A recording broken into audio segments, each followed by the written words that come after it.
हरे कृष्णा। आप सभी का दिन शुभ और मंगलमय हो। इससे पहले की कथा सुनने के लिए आप सभी का बहुत बहुत धन्यवाद। आज सुनिए माघ मास महात्म्य में आगे की कथा। इससे पहले के अध्याय में आपने सुना था कि किस प्रकार मुनि ने पिशाच को सुमार्ग बतलाया कि माघ मास में प्रयाग में जाकर स्नान करने से तुम्हें पिशाच योनि से मुक्ति मिल जाएगी। पिशाच ने मुनि के कहे अनुसार प्रयाग में स्नान किया, जिससे उसे प्रेत योनि से मुक्ति मिल गई। तब मुनि कहते हैं कि अब मैं तुमसे गंगा यमुना के संगम का वर्णन करता हूँ, जिसके जल की एक बूंद के स्पर्श से केरल देश का ब्राह्मण भी मुक्त हो गया था। तब ऋषि के ऐसे वचन सुनकर वह प्रेत अपने मन में महान शांति का अनुभव करने लगा, मानो उसके सभी दुख दूर हो गए हों। पिशाच मुनि से कहने लगा, हे मुनिवर, केरल देश का ब्राह्मण किस प्रकार मुक्त हुआ, ये कथा कृपा करके आप विस्तार पूर्वक कहिए। देवद्युति कहने लगा, केरल देश में वासु नाम वाला एक वेद पारंगत ब्राह्मण था। उसके बंधुओं ने उसकी भूमि छीन ली थी, जिससे वह निर्धन और दुखी होकर अपनी जन्मभूमि त्याग कर देश विदेश में घूमता किसी व्याधि से ग्रस्त होकर मृत्यु को प्राप्त हो गया। उसका कोई भी बंधु बांधव नहीं था, जिस कारण उसकी अंतिम क्रिया भी विधिवत संपन्न नहीं हुई और न ही उसकी दाह क्रिया हुई। इस प्रकार क्रिया के लोप होने से निर्जन वन में प्रेत बनकर वह चिरकाल तक भटकता रहा। शीत, ताप, भूख प्यास के दुख से हाहाकार करता हुआ वह नंगे शरीर रोता फिरता था, परंतु उसे कहीं भी सद्गति दिखाई नहीं देती थी। सर्वथा दान न देने से वह अपने कर्म फल को भोगता था। जो लोग अग्नि में आहुति नहीं देते, भगवान का पूजन नहीं करते, वे आत्मविद्या का अभ्यास नहीं करते। अच्छे तीर्थों से विमुख रहते हैं जो लोग दुखी लोगों को स्वर्ण, वस्त्र, तांबूल, रत्न, फल तथा जल नहीं देते और छल कपट से जीविका प्राप्त करने वाले, दूसरों और स्त्रियों का धन हरण करने वाले, पाखंडी, कुटिल, चोर, बाल वृद्ध तथा आतुर और स्त्रियों पर निर्दयता करने वाले, आग लगाने वाले, विष देने वाले, झूठी गवाही देने वाले, कुमार्ग पर चलने वाले, माता पिता, भाई बहन, संतान और अपनी स्त्री का त्याग करने वाले, जो सब तीर्थों में दान लेते हैं, पालन करने वाले, स्वामी को त्यागने वाले, गौर तथा भूमि के चोर, वेदों की निंदा करने वाले, वृथा द्रोह करने वाले, प्राणियों पर हिंसा करने वाले, देवता गुरु की निंदा करने वाले, ये सभी बारंबार प्रेत, पिशाच, राक्षस और अन्य बुरी योनियों में जन्म लेते हैं।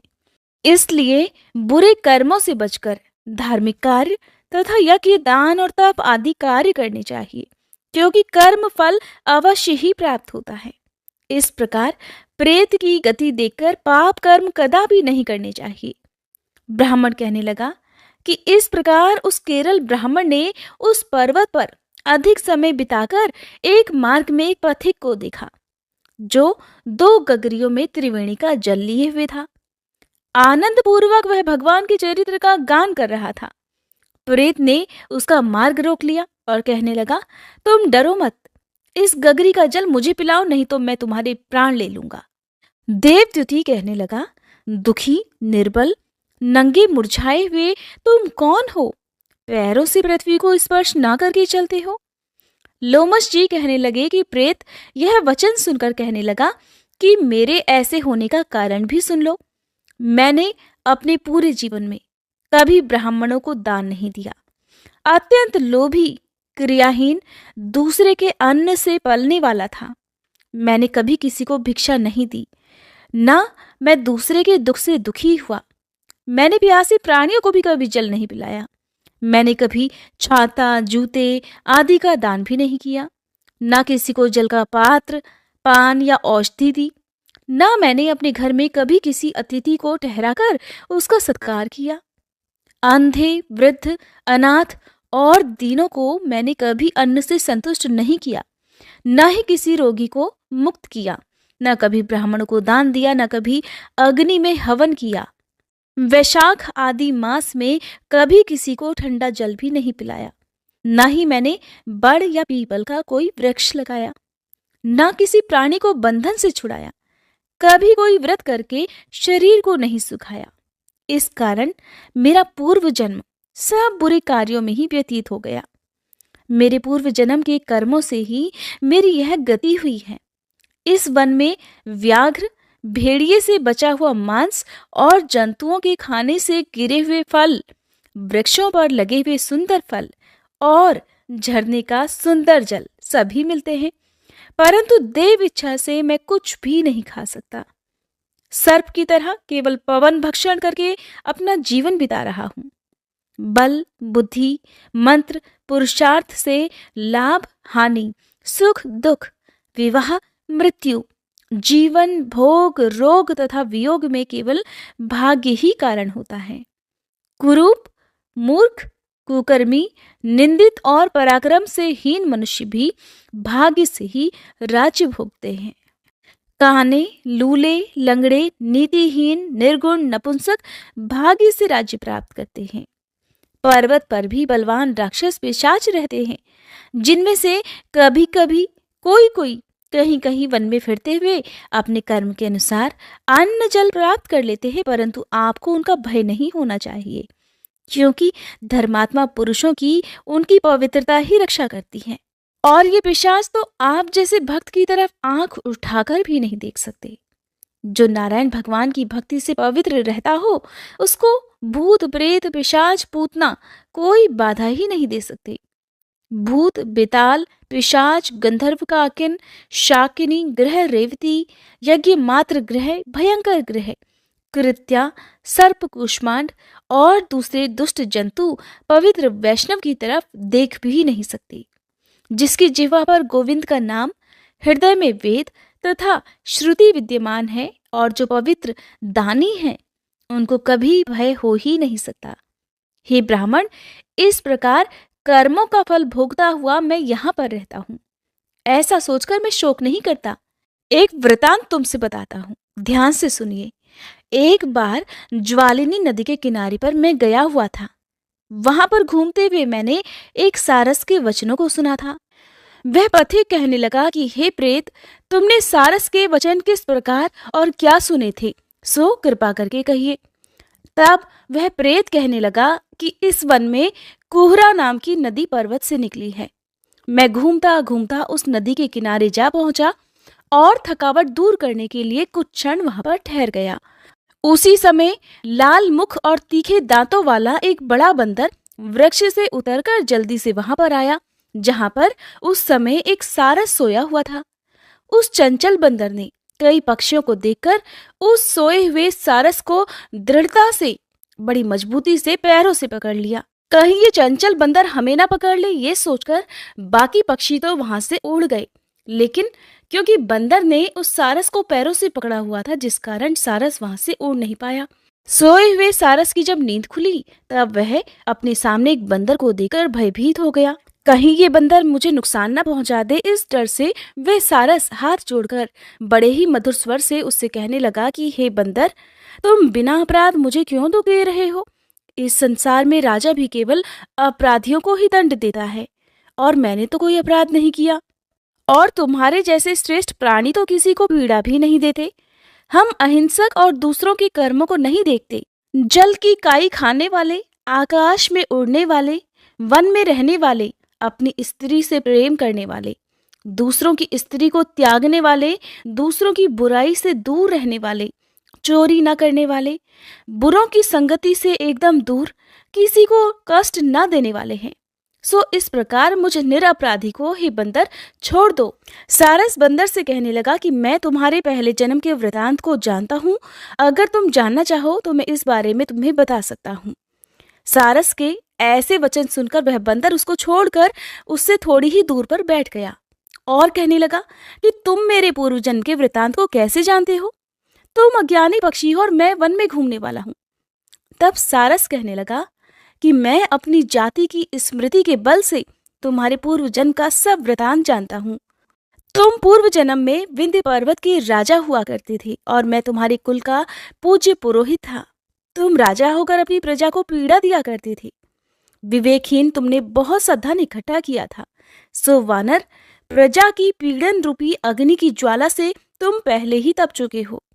पहले तुम कुंभीपाक नरक में गिराए गए, तुम्हारे शरीर को नरक में 3000 वर्ष बीत गए। फिर नरक से निकलकर बचे हुए पापों के कारण इस बंदर की योनि में आए और अब मुझे मारना चाहते हो। और तो और अपने पूर्व जन्म में तुमने ब्राह्मण के बाग से लूटकर बलपूर्वक फल भी खाए थे। उसका ये भयंकर फल हुआ कि तुम वानर और वनवासी हो गए। प्राणी अवश्यमेव अपने किए हुए कर्मों को भुगतता है, इससे देवता भी नहीं हटा सकते। इस प्रकार मैं सारस का जन्म लेकर भी अज्ञान से मोहित नहीं हुआ। इतनी बातें सुनकर वह वानर कहने लगा कि यदि तुम ठीक ही जानते हो तो फिर ये भी बताओ कि तुम पक्षी कैसे हुए। वानर की बात सुनकर सारस कहने लगा, मेरी दुर्गति का कारण भी सुन लो। तुमने नर्मदा नदी के किनारे पर सूर्य ग्रहण के समय बहुत से ब्राह्मणों के निमित्त 100 ढेर अन्न के दान किए थे। मैंने पुरोहिताई की मदद से थोड़ा सा ब्राह्मणों को दिया और बाकी सब मैं आप हर ले गया। इन ब्राह्मणों के द्रव्य का अपहरण करने के पाप से मैं पहले कालसूत्र नरक में और फिर रक्त करदूम नरक में, जहां पर बड़े बड़े कीड़े थे, रक्त और पीप से भरा हुआ नाभि तक नीचे सिर और ऊपर पैर किए हुए मैं उस दुर्गंध वाले नरक में कीड़ों आदि के द्वारा काटा गया और फिर 3000 वर्ष तक मैं उसी यातना को भुगत रहा था। मैं नरक के दुख का तो वर्णन ही नहीं कर सकता।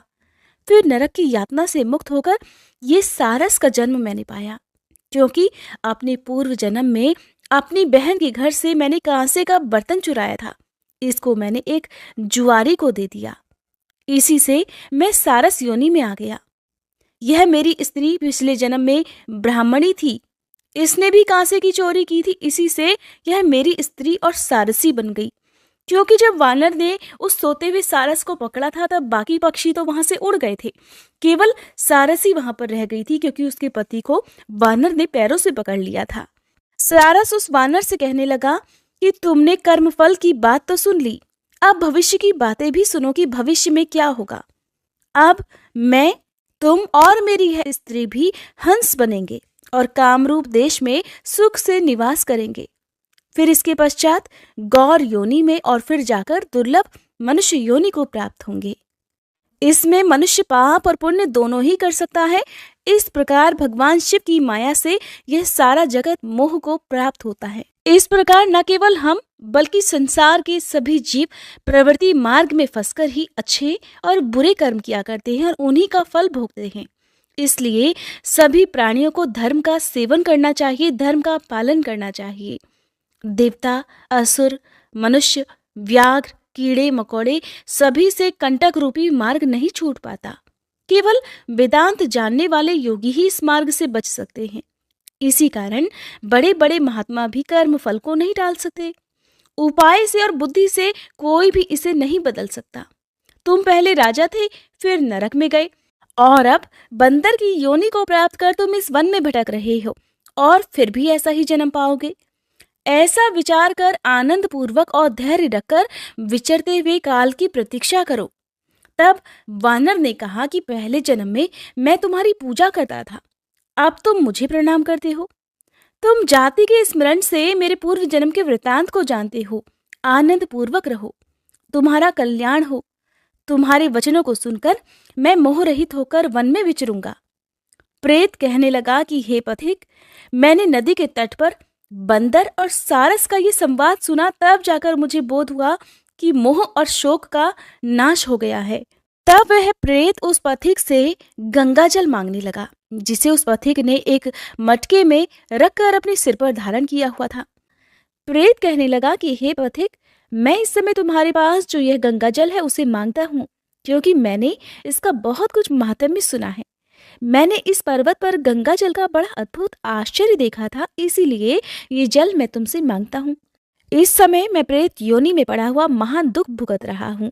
एक ब्राह्मण अनाधिकारी को यज्ञ कराकर ब्रह्म राक्षस हो गया। वह हमारे साथ 8 वर्षों तक रहा। उसके पुत्र ने उसकी अस्थियों को इकट्ठा करके गंगा जी में कनखल स्थान में गिरवा दिया, जिसके फलस्वरूप वह राक्षस तत्व को त्याग कर सद्गति को उसी क्षण प्राप्त हो गया। मैंने प्रत्यक्ष देखा है, इसीलिए मैंने तुमसे इस गंगा जल को मांगने की प्रार्थना की है। मैंने अपने पहले जन्म में तीर्थ स्थानों में बड़े बड़े दान लिए थे और उनका प्रायश्चित नहीं किया था। इसी से मैं हजारों वर्षों तक इस प्रेत योनि, जिसमें अन्न और जल मिलना अति दुर्लभ है, दुख पा रहा हूँ। इस योनि में मुझे हे पथिक हजारों वर्ष बीत गए। इस समय यदि आप जल देकर मेरे प्राणों को जो कंठ तक आ गए हैं बचा सकते हैं तो बचाओ। कुष्ठ आदि रोग से भी मनुष्य प्राणों को त्याग करने की इच्छा नहीं रखता। देवत्योति कहने लगे कि ऐसे उस प्रेत के वचन सुनकर वह ब्राह्मण बड़ा विस्मित हुआ और वह अपने मन में विचारने लगा कि संसार में पाप और पुण्य के फल अवश्य आ पड़ते हैं।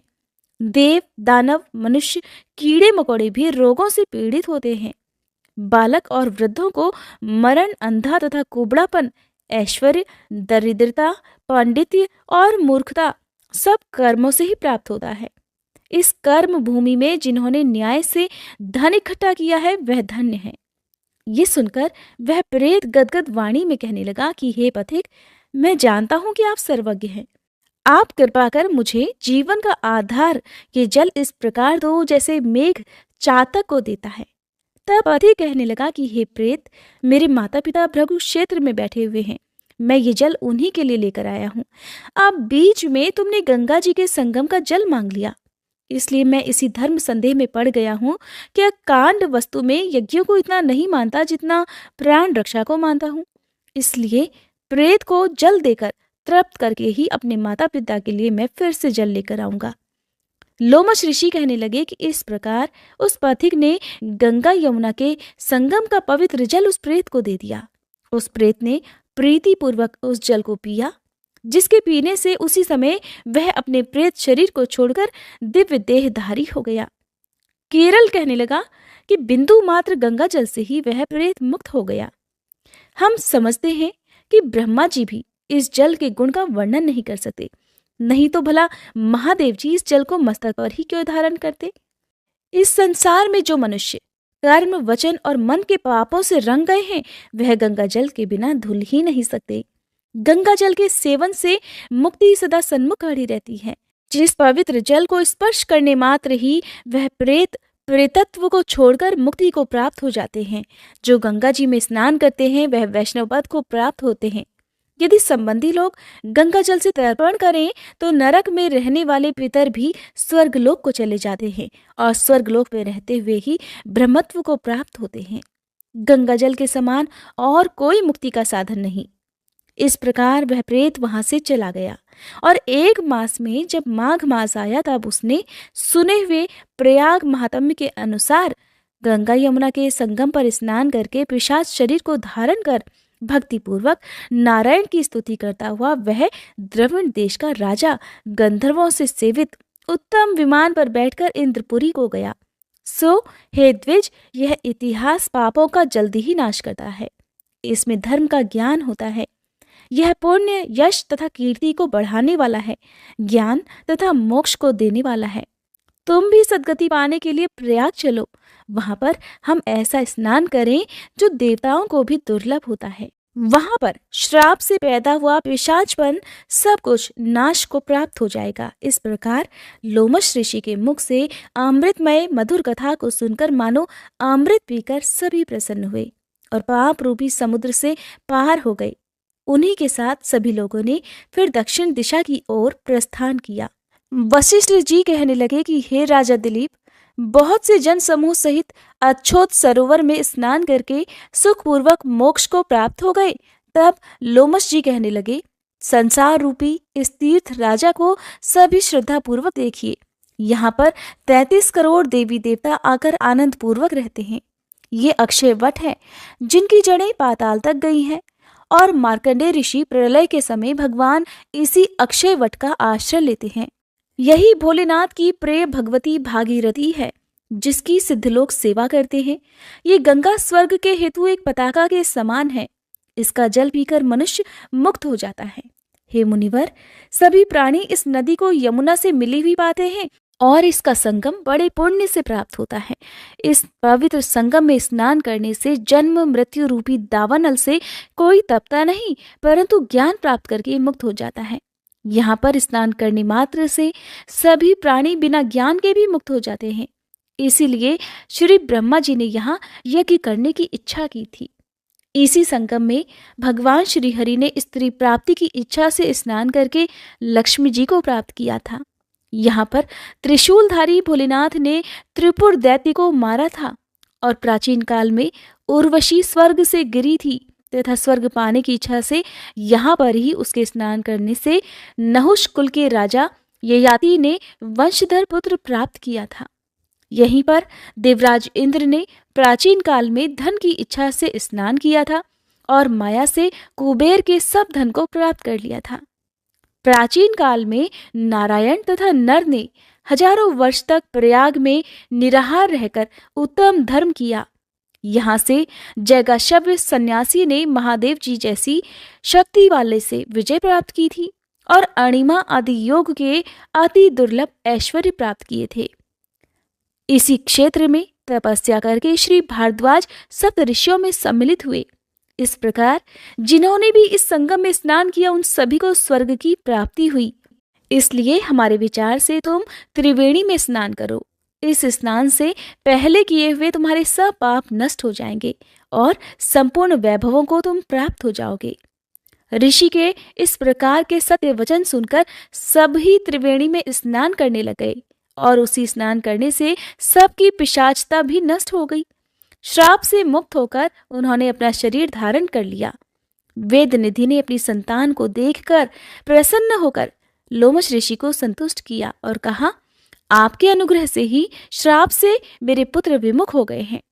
अब हे ऋषिवर, आप इन बालकों के योग्य धर्म को कहिए। तब लोमश ऋषि कहने लगे कि इस युवा कुमार ने वेदों का अध्ययन समाप्त कर लिया है, इसलिए इन कन्याओं के प्रीति पूर्वक कर कमलों को ग्रहण करें।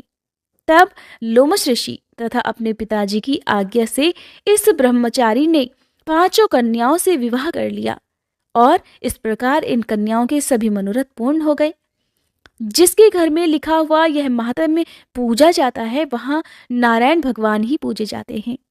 पुष्कर तीर्थ में, प्रयाग में, गंगा सागर में, देवालय में, कुरुक्षेत्र में और विशेष रूप से काशी में जाकर इसका पाठ अवश्य करना चाहिए। यदि आप पाठ ना कर पाए तो इस महात्म्य को सुनना अवश्य चाहिए। पुष्कर तीर्थ में ग्रहण के समय इसके पाठ का 2 गुना फल प्राप्त होता है और मरने के बाद मोक्ष की प्राप्ति होती है। हरे कृष्णा। आज के अध्याय में बस इतना ही। इसके आगे का वृतांत आप सभी अगली कथा